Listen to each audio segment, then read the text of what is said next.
बिस्मिल्लाहिर्रहमानिर्रहीम। अस्सलाम वालेकुम दोस्तों, मैं हूं advocate Aligaur Khokhar law with star Aligaur channel के साथ। आज मैं हाजिर हूं एक और नए टॉपिक के साथ। हमारा जो टॉपिक है ला गेट है। हमारे पास क्या है, सब्जेक्ट है CPC 1908 Code of Civil Procedure. ठीक है, उसके बाद हमारे पास इसके अंदर हमारे पास टॉपिक क्या है, टेम्परेरी इंजंक्शन। टेम्परेरी इंजंक्शन, तो टेम्परेरी इंजंक्शन कब फाइल के, let's understand what is temporary injunction when under order. ठीक है, टेम्परेरी इंजंक्शन कब फाइल किया जाता है, ऑर्डर 39। ठीक है, रूल कौन सा होता है, 1 एंड 2। ठीक है, ऑर्डर 39 रूल 1-2 टेम्परेरी इंजंक्शन दिया जाता है। किसको दिया जाता है, हमेशा कौन फाइल करता है। अगर हम बात करें हु फाइल टेम्परेरी इंजंक्शन, या किसको दिया जाता है, ऑलवेज टू प्लेंटिफ। ठीक है, टू प्लेंटिफ।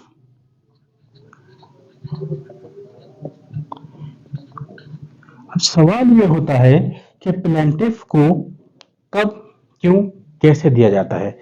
तो वेन, ठीक है, अगर हम कंटेंट्स को देखें, when property is in danger, when या if property is in danger, property is in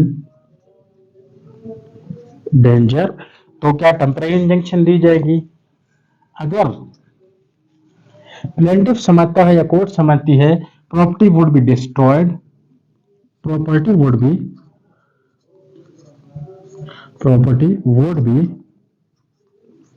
would be destroyed, तब क्या दी जाएगी, टेम्परेरी इंजेक्शन दी जाएगी। ठीक है, टेम्परेरी का मतलब ही क्या है, वक्ती तौर पर उसको क्या देना, कि स्टे देना, जिसको हम बोलते हैं स्टे। ठीक है, वक्ती स्टे, वक्ती तौर पर क्या, इंजेक्शन मीन स्टे देना होता है। ठीक है, प्रॉपर्टी वुड बी डिस्ट्रॉयड, अगर प्रॉपर्टी जो है डिस्ट्रॉय, अगर प्रॉपर्टी डिस्ट्रॉय हो जाएगी, तो अगर ये कंटेंट्स हैं तो ठीक है, या फिर defendant will sold, property would be sold, property would be sold,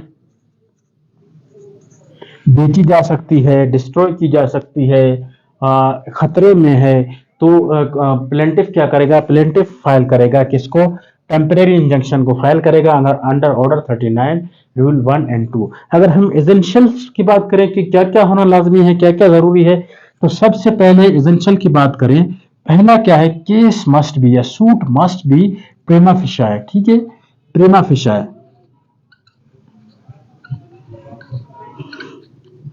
क्या होना चाहिए, प्रिमा फिशाए होना चाहिए। What does mean prima facie, arguable, that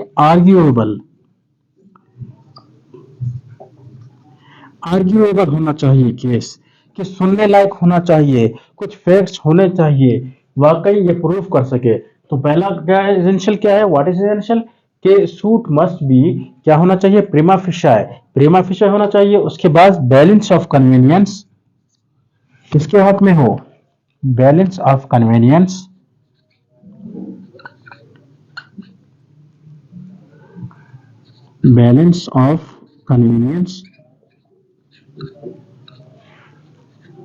किसके हक में हो, इन द फेवर ऑफ, किसके फेवर में, balance of convenience must be in the favour of किसके, प्लेंटिफ।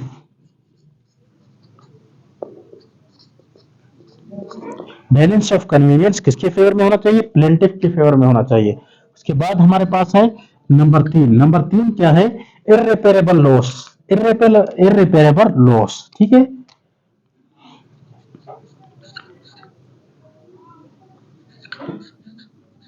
इर्रिपेरेबल लॉस। अब थोड़ा सा समझते हैं इसको। प्रिमा फिशाए मीन के केस जो है प्रिमा फिशाए है, आर्ग्यूएबल है, मेरे हक में है, मेरे फेवर में है, तो क्या है, प्रिमा फिशाए केस है। ठीक है जनाब अली, अगर आप मुझे ग्रांट नहीं करते स्टे ऑर्डर, तो प्रॉपर्टी को डेंजर है, खतरा है, सोल्ड आउट हो सकती है, क्या होती है, डिस्ट्रॉय हो सकती है, तबाह हो सकती है, डिफेंडेंट इसको कुछ भी नुकसान पहुंचा सकती है, property is in danger. Case जो है क्या है, प्रिमा फेशा है, आर्ग्यूएबल केस है। उसके बाद हमारे पास है सेकंड कंटेंट क्या है, टेम्पररी इंजेक्शन ऑर्डर 39 रूल 1(2) क्या कहता है कि balance of convenience must be in the favour of the plaintiff, कि जनाब अली बैलेंस ऑफ जो कन्वीनियंस है वो मेरे फेवर में है, तो जनाब अली मेहरबानी फराम आके टेम्पररी इंजेक्शन जो स्टे ऑर्डर है वो मुझे ग्रांट कर दे। इर्रिपेरेबल लॉस, इर्रिपेरेबल लॉस मतलब कि अगर आपने मुझे, अगर आप ग्रांट नहीं करते, अगर हम कहें कि if you not grant me stay या टेम्पररी इंजेक्शन, तो मुझे इर्रिपेरेबल लॉस होगा, कि इर्रिपेरेबल लॉस के ऐसा लॉस कि जिसकी भरपाई होना नामुमकिन है या मुश्किल है। फॉर एग्जांपल के एक मछली का बड़ा फॉर्म है, ठीक है, मछली का बड़ा फॉर्म है, अभी उसकी क्या अगर आप उन्हें उसका स्टे मेरे हक में नहीं दिया, मैं प्लेंटिफ हूं, तो डिफेंडेंट उसको डिस्ट्रॉय भी कर सकता है, तो उसकी भरपाई कौन करेगा, या उसको बेचेगा उसकी भरपाई कौन करेगा। तो ये सारी क्या है कंटेंट्स है, इर्रिपेरेबल लॉस होगा अगर आपने मुझे टेम्पररी इंजेक्शन नहीं दिया, मेरे फेवर में ग्रांट नहीं किया, मुझे नहीं दिया टेम्पररी इंजेक्शन स्टे ऑर्डर, तो क्या होगा, इर्रिपेरेबल लॉस होगा मुझे। So according to order 39 rule 1(2) temporary injunction may be grant in the क्या क्या अगर होनी चाहिए कि व्हेन प्लेंटिफ कंटेंट्स क्या है, अगर when या if property is in danger, अगर प्रॉपर्टी डेंजर में है, if property would be destroyed, अगर प्रॉपर्टी तबाह की जा सकती है, if property would be sold, अगर प्रॉपर्टी जो है बेची जा सकती है, तो भी टेम्पररी इंजेक्शन ग्रांट किया जाएगा अंडर ऑर्डर 39 रूल 1(2) में। टेम्पररी मींस वक्ती तौर पर, इंजेक्शन मीन स्टे, कि आपके फेवर में स्टे होगा, मतलब जूं का तू उसको कोई हाथ नहीं लगा सकता, जैसा है वैसा, ना कोई बेच सकता है, ना उसको चला सकता है, ना कुछ, ठीक है, प्रीमा फिश है। उसके बाद एसेंशियल्स क्या है, what are the essentials of the case temporary injunction order 39 rule 1(2)। Essentials है कि case must be prima facie है, suit must be prima facie है, कि आर्ग्यूएबल होना चाहिए, balance of convenience must be in the favour of the, किसकी favour में होना चाहिए, बैलेंस ऑफ कन्वीनियंस प्लेंटिफ के फेवर में ऑलवेज। उसके बाद हमारे पास क्या है, इर्रिपेरेबल लॉस जो है, अगर आपने मुझे ग्रांट नहीं किया, if you do not grant मी, अगर आप मुझे ग्रांट नहीं करते क्या टेम्परेरी इंजेक्शन, तो या स्टे ऑर्डर ग्रांट नहीं करते, तो मुझे इर्रिपेरेबल लॉस होगा, ऐसा लॉस जिसकी भरपाई नहीं की जा सकती, ऐसा नुकसान जिसकी भरपाई नहीं हो सकती। उम्मीद है आप लोगों को समझ आ गया होगा। शुक्रिया, मैं हूं advocate Ali Khokhar, life style channel के साथ। शुक्रिया, अल्लाह हाफिज।